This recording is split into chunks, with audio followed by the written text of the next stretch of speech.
Assalamualaikum warahmatullahi wabarakatuh. Hello everyone. We are from group 6 that consists of me, Rafiq Sumadewi, Muhammad Fawaz Abian, and Usila Iliani. On this occasion, we want to present about Islam as education paradigm. The first part will be delivered by me, so without wasting any time, let's get started and enjoy watching. Okay, so first thing first, I want to talk about the paradigm of education. Paradigm is the way everyone perceives the world, problems, and also is a person's line of thinking that's formed because of experiences and choices. In the context of education of science, paradigm is defined as a comprehensive view that underlies the design of science in education. And when we understand the educational paradigm from the Islamic point of view, it means the education is characterized by Islam so that it indicates the concept of education that accurately originates from Islamic teachings. In Islam itself, the Al-Quran acts as a paradigm by making the Al-Quran as a scientific guide as well as an ideology. So the basic paradigm of Islamic education is the Al-Quran and also the Hadith, which are used as the main reference in making and developing the educational concepts, principles, theories, and also techniques. And from this explanation, it can be concluded that the ideology or paradigm of education in the Islamic concept is a complete picture of monotheism, morals, the universe, and about humans, which is associated with the theory of Islamic education. Now, what is the meaning of education or the science of education? Okay, so the definition of science education can be separated from two combined words. They are science and education, of course. Science is knowledge about a field that is systematically arranged using certain methods which can be used to explain certain phenomena in that field.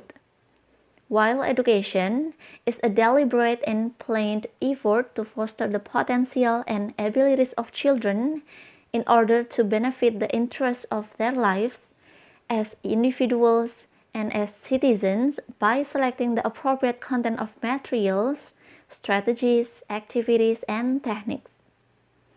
And from this explanation, we can conclude that the science of education is the science that studies and processes changes in the attitudes and behavior of a person or group of people in an effort to mature humans through teaching and training. And then the science of education also discusses the process of mutual adjustment between humans and humans with nature as the regular development and improvement of all moral, intellectual, and physical potentials. In addition, the science of education aims to provide information about the basics of education in various educational situations or interactions, pathways, and types of education levels to equip students in achieving a better cultured independent life in the future.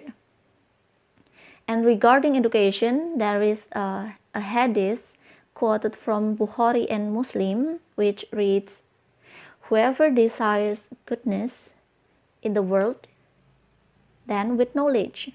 Whoever desires goodness in the hereafter, then with knowledge. Whoever wants both, then with knowledge." And from this hadith, it means that the existence of knowledge and education is very important and is even related not only to the matter of the world, but also the matter of hereafter. And by having knowledge, it can be said that we are under the protection of Allah Subhanahu wa Ta'ala. So that's all from me. The next part will be delivered by Muhammad Fawaz Abian.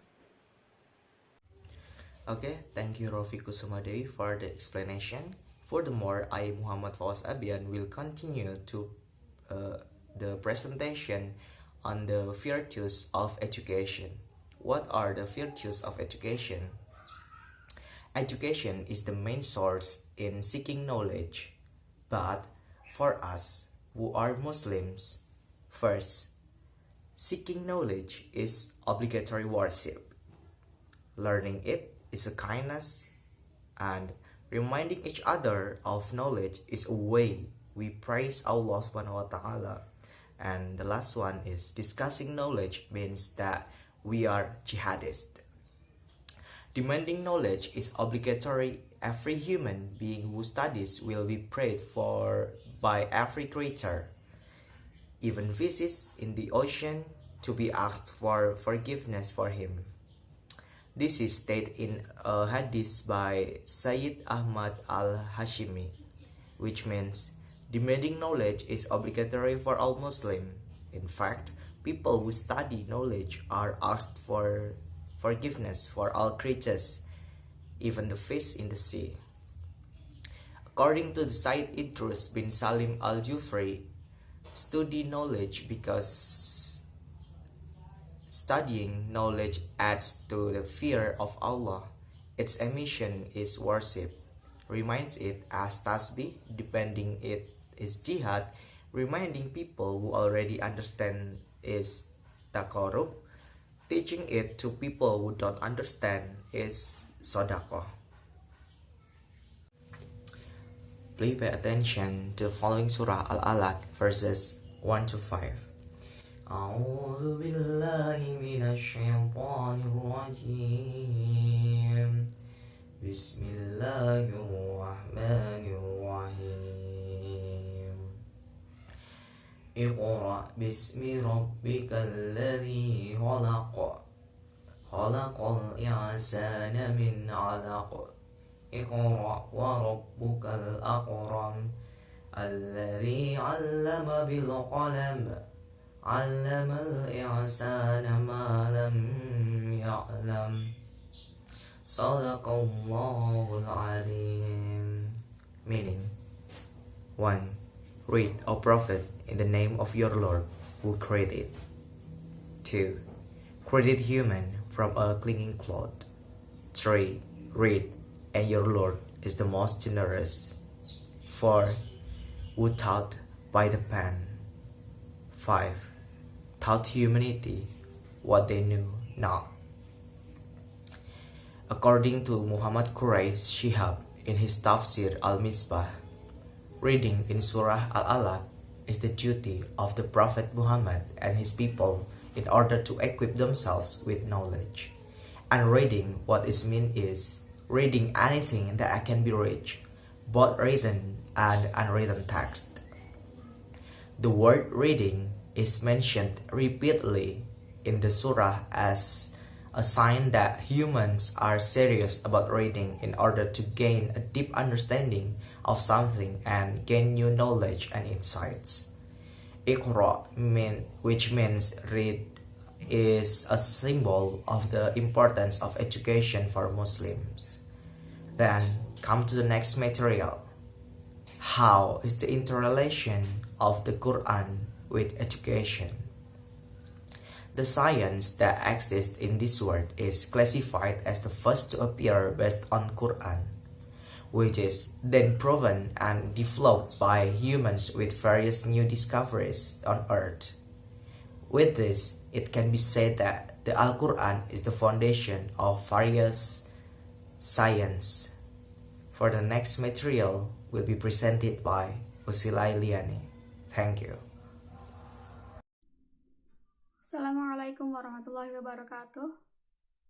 My name is Usi Lailiani and my lesson number is 0102. So I will explain about the truth of Al-Quran and scientific evidences. The first one is about the 7 layers of the sky or Earth atmosphere.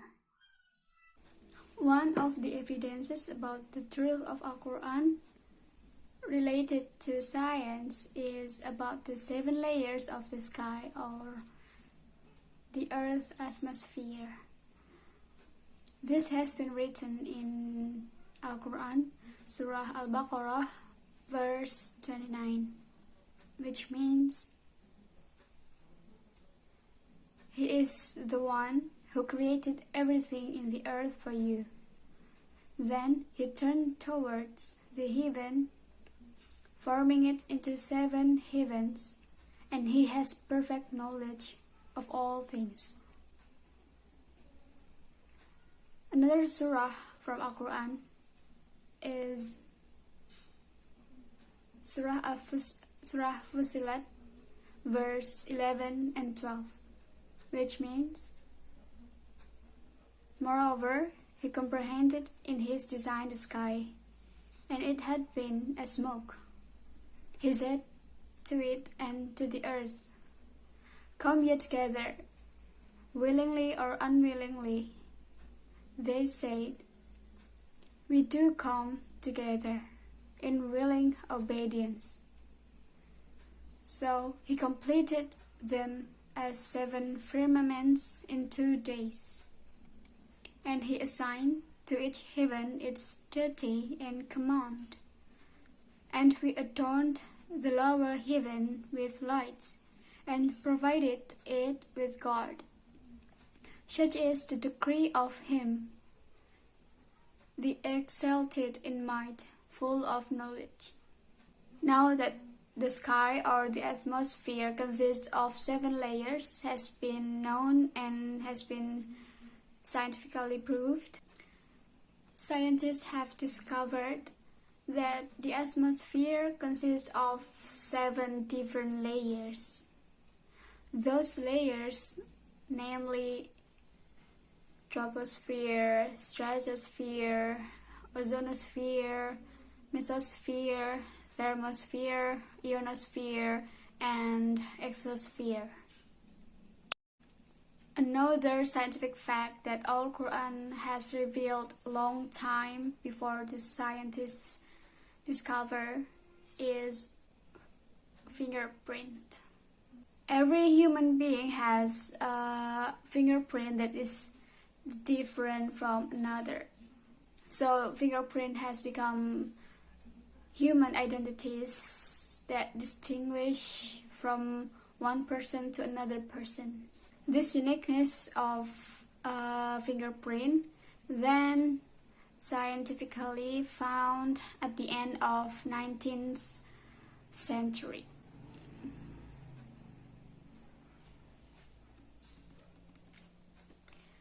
So previously, people think that fingerprint is normal and everyone have the same pattern of fingerprint. Furthermore, in Al-Quran, Surah Al-Qiyamah, verse 13 and 14, it's already explained that Allah can put bones of people who have died together, and even Allah is also able to reconstruct the tips of fingers perfectly. And the next one is about the creation of human. Al-Quran also has explained about the creation of a human in Surah Al-Mu'minun, verse 12 until 14, which means, And certainly we did create a man from an extract of clay. Then we placed him as a sperm drop in a worm lodging. Then we made the sperm drop into a cleansing cloth, and we made the cloth into a lump of flesh. And we made from the lump bones, and we covered the bones with flesh. Then we developed him into another creation. So blessed is Allah, the best of creators. So this verse explained about the process of creating a human, and it elaborates from the first first element, and then the growth in the womb, and until become a perfect creature and become a human child. In science, this process of creating a human is learned in science, and it's explained well from the meeting of the sperm and the egg, which then result in fertilization. This fertilization then produce zygote and then become an embryo, and finally it become a fetus. So those are the evidences that Al-Quran is true and can be proved in science. Thank you. Wassalamualaikum warahmatullahi wabarakatuh.